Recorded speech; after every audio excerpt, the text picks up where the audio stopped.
Friends, చాలా రోజుల తర్వాత ఈ పురుగుని చూశాను. చాలా రోజులు కాదు, చాలా సంవత్సరాల తర్వాత. ఇలాంటి పురుగులు ఉంటే, ఇలాంటివి ఎర్రలు ఉంటే మొక్కలు పువ్వులు బాగా పూస్తాయని అన్నారు.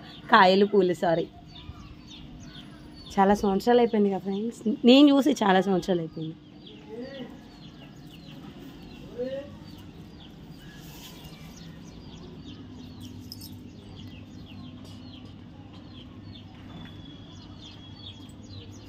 ఆ దానిమ్మ చెట్టు కూడా చాలా అంటే చాలా కాల్చింది, మొక్కలేసింది దానిమ్మ చెట్టు. కరేపాకు చెట్టు ఎగిరొచ్చింది.